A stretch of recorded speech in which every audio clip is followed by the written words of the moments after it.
Hello दोस्तों, नमस्कार। आप सभी का स्वागत है डीआर केटीवी पर। मैं हूं आपका दोस्त डॉक्टर कन्हैया, बीकानेर, राजस्थान से। मनोचिकित्सक, साइकेट्रिस्ट, काउंसलर, सेक्सोलॉजिस्ट और डी एडिक्शन स्पेशलिस्ट। दोस्तों, आज इस वीडियो के माध्यम से मैं आप सभी को आईबीएस के बारे में बता रहा हूं कि आईबीएस क्यों होता है, इसके क्या कारण है, इसके पीछे की मैकेनिज्म क्या है और इसका ट्रीटमेंट किस तरह से होता है।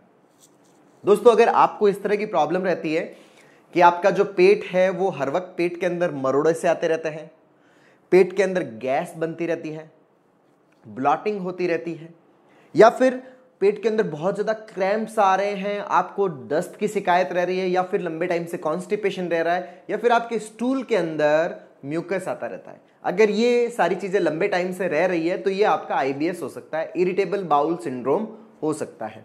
और ये जो आईबीएस है दोस्तों, अगर आप इस चीज़ को बहुत अच्छे से समझना चाहते हो तो इस पूरे वीडियो को एंड तक देखिएगा। दोस्तों, जो आईबीएस है वो आईबीएस बेसिकली हमारे जो गैस्ट्रोइंटेस्टिनल ट्रैक्ट है उसके रिलेटेड बीमारी है। ये एक प्रकार का फंक्शनल डिसऑर्डर है। इसको हम अच्छे से समझें उससे पहले थोड़ा सा मैं बता देता हूं कि हमारा जो खाने का जो प्रोसेस है वो किस तरह से होता है, ताकि हम उसको अंडरस्टैंड करते हुए आईबीएस को बहुत बेहतरीन तरीके से समझ पाएं। दोस्तों, हम जो भी खाना खाते हैं, ये मैंने एक हमारे जीआई सिस्टम की स्ट्रक्चर बना रखी है।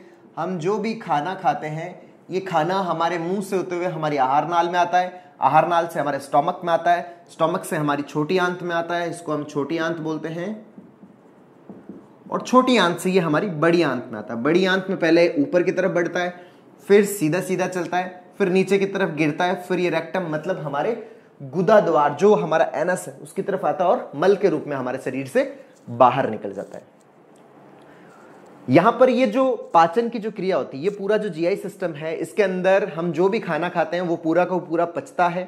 उसमें से जो जरूरी चीजें होती है हमारी बॉडी के लिए वो सारी एब्जॉर्ब होती है, और जो लास्ट में जो वेस्ट बचता है वो स्टूल के रूप में, मल के रूप में हमारी गुदा द्वार से बाहर निकल जाता है। अब जो आईबीएस है वो आईबीएस बेसिकली किससे रिलेटेड है? आईबीएस जो रिलेटेड है इस बड़ी आंत से रिलेटेड है।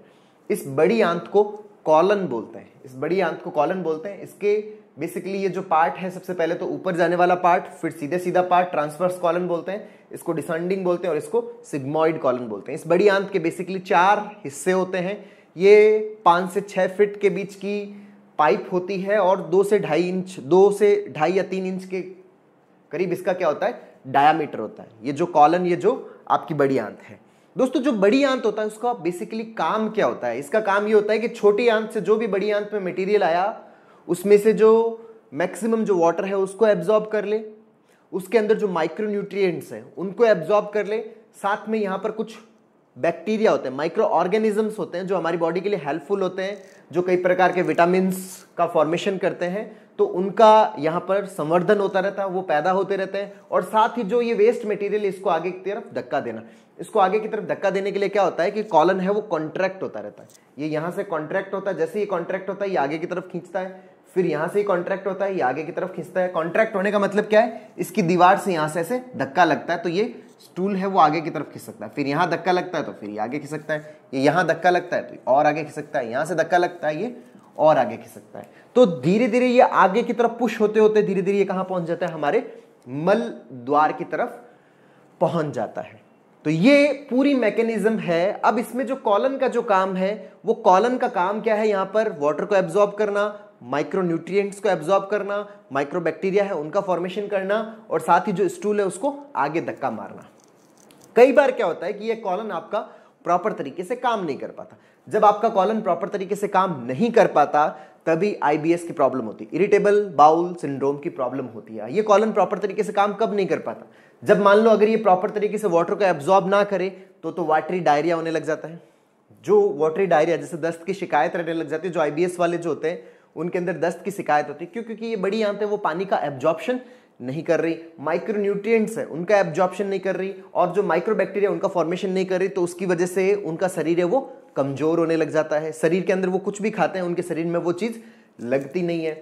और साथ ही कई बार क्या होता है कि ये कॉलन बहुत ज्यादा, इसकी जो कॉन्ट्रैक्शन मैकेनिज्म है वो कम हो जाती है, उसकी वजह से कॉन्स्टिपेशन रहने लग जाता है, पेट के अंदर गैस बनने लग जाती है, पेट फूलने लग जाता है, क्रैम्प्स आने लग जाते हैं, मरोड़े आने लग जाते हैं, और स्टूल के अंदर म्यूकस आने लग जाता है। ये सारी शिकायतें होती है हमारे आईबीएस में। अच्छा, कॉलन की मैकेनिज्म है, ये क्यों डिस्टर्ब होती है?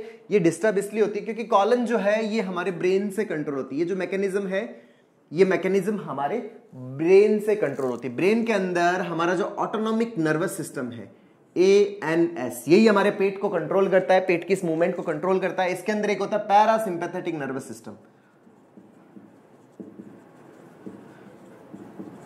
Parasympathetic nervous system, parasympathetic nervous system जो होता है, ये नर्वस सिस्टम क्या करता है, इस कॉलन की जो मूवमेंट्स है इसको प्रॉपर तरीके से मेंटेन करता है, प्रॉपर तरीके से मैनेज करता है, जिससे आपका पेट एकदम शांत रहता है, एकदम बढ़िया तरीके से रहता है, आप एकदम रिलैक्स्ड फॉर्म में रहते हो। अगर आपका पैरासिम्पैथेटिक एक्टिविटी है वो तो कम हो गई, इसका एक अपोजिट होता है जो इसके अपोजिट वर्क करता है, वो होता है सिंपैथेटिक नर्वस सिस्टम। इस पैरासिम्पैथेटिक के अलावा एक और होता है सिंपैथेटिक नर्वस सिस्टम। जो सिंपैथेटिक एक्टिविटी है ये इस कॉलन की मूवमेंट को कम करती है, पैरासिम्पैथेटिक है वो इस कॉलन की मूवमेंट को नॉर्मल करती है।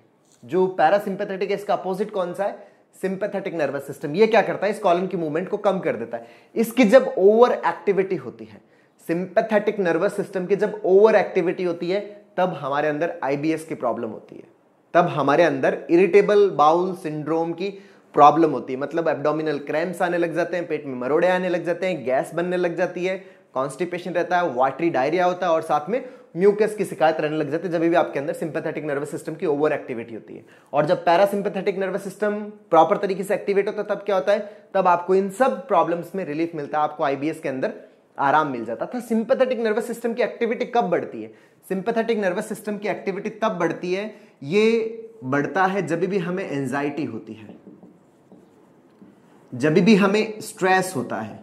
आपने देखा होगा जिनको IBS की प्रॉब्लम है वो या तो अचानक एग्जाम की डेट पता चल गई, या एग्जाम के अंदर खराब रिजल्ट मिल गया, किसी ने चिल्ला दिया, कोई भी किसी भी तरह का स्ट्रेस उनके आसपास हुआ, उनको तो दस्त लगने लग जाती है या उनके पेट में मरोड़े आने लग जाते हैं। जब भी स्ट्रेस होता है, किसी भी तरह की तनाव की चीज होती है, टेंशन की चीज होती है, ये आपका सिंपैथेटिक नर्वस सिस्टम स्टिमुलेट होता है।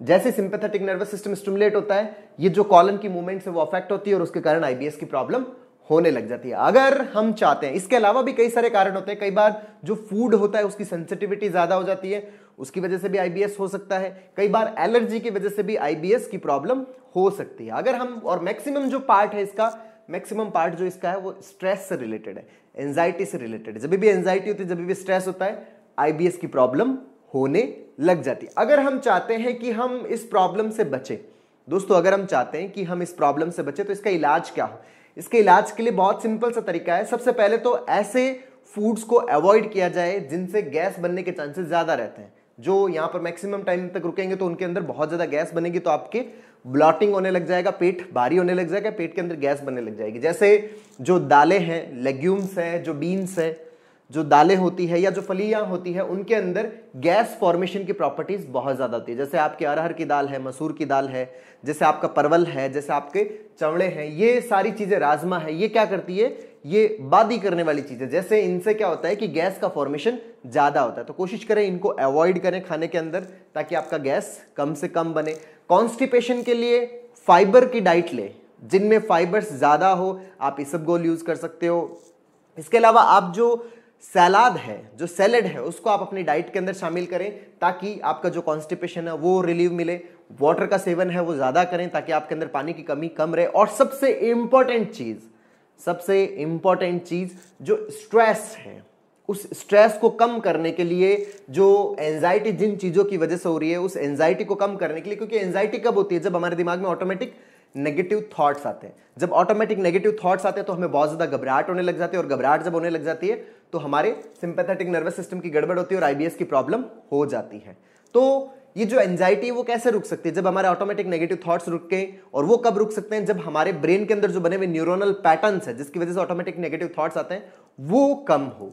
और ऑटोमेटिक नेगेटिव थॉट्स को कम करने के लिए पैटर्न्स चेंज करने पड़ते हैं। पैटर्न्स को कैसे चेंज किया जा सकता है, उसके लिए हमें जरूरत पड़ती है कॉग्निटिव बिहेवियरल थेरेपी की, CBT की हमें आवश्यकता पड़ती है। उसकी प्रॉपर प्रैक्टिस करें। अगर आप प्रॉपर तरीके से 6 से 8 महीने प्रैक्टिस करेंगे तो आप अपने स्ट्रेस को मैनेज करना सीख जाएंगे, स्ट्रेस आपका कम हो जाएगा। इसके साथ ही कुछ ऐसी चीजें करें जो आपके अंदर पैरासिम्पैथेटिक एक्टिविटी बढ़ा सकते हैं।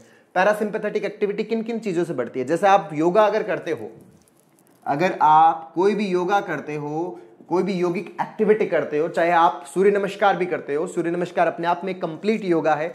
अगर आप सूर्य नमस्कार करते हैं तो ये योगा भी आपके अंदर जो ये पैरासिम्पैथेटिक एक्टिविटी है उसको बढ़ाता है, और ये पैरासिम्पैथेटिक एक्टिविटी है वो आपकी इस आईबीएस की प्रॉब्लम में बहुत ज्यादा रिलीफ देती है, आपके बहुत ज्यादा आराम देती है। अगर आप मेडिटेशन करते हो, मेडिटेशन भी हमारे अंदर पैरासिम्पैथेटिक एक्टिविटी को बढ़ाता है। जो मेडिटेशन है वो हमारे अंदर पैरासिम्पैथेटिक एक्टिविटी को बढ़ाता है, सिंपैथेटिक एक्टिविटी को कम करता है। तो जब आपकी पैरासिम्पैथेटिक एक्टिविटी बढ़ेगी, सिंपैथेटिक कम होगी, तब भी आपको आईबीएस के अंदर आराम मिलेगा। तो दोस्तों इसके अलावा भी कुछ ऐसी टैबलेट्स भी आती है जो हमारी एंजाइटी को कम करती है, हमारे स्ट्रेस को कम करती है। Anti anxiety, anti depressant tablets हैं, उनका भी हम सेवन कर सकते हैं। इसके अलावा हमारे जो एब्डोमिनल क्रैम्प्स है इनमें रिलीफ देने के लिए, स्पाज्म को रिलीफ देने के लिए एंटी स्पाज्मिक जो कुछ टैबलेट्स आती है उनका भी हम सेवन कर सकते हैं। इसके अलावा सबसे मेन जो पार्ट है इसके अंदर वो लाइफस्टाइल मैनेजमेंट का है, अपने जीवन को बेहतर बनाने का, अपने मन को स्वस्थ करने का और अपने शरीर को स्वस्थ करने के लिए। उसके लिए योगा बहुत जरूरी है, मेडिटेशन बहुत जरूरी है, और साथ में सीबीटी की प्रॉपर प्रैक्टिस करें ताकि आपकी ये प्रॉब्लम है वो कम हो सके। तो दोस्तों उम्मीद करता हूं आपको ये वीडियो पसंद आया होगा, नीचे कमेंट बॉक्स में लिखकर जरूर बताइएगा। और अब तक यदि आपने मेरे यूट्यूब चैनल DRKTV को सब्सक्राइब नहीं किया तो प्लीज इसे सब्सक्राइब करें ताकि मेरे नए वीडियो का नोटिफिकेशन आप तक सबसे पहले पहुंचे। बहुत बहुत धन्यवाद दोस्तों। जय हिंद, जय भारत।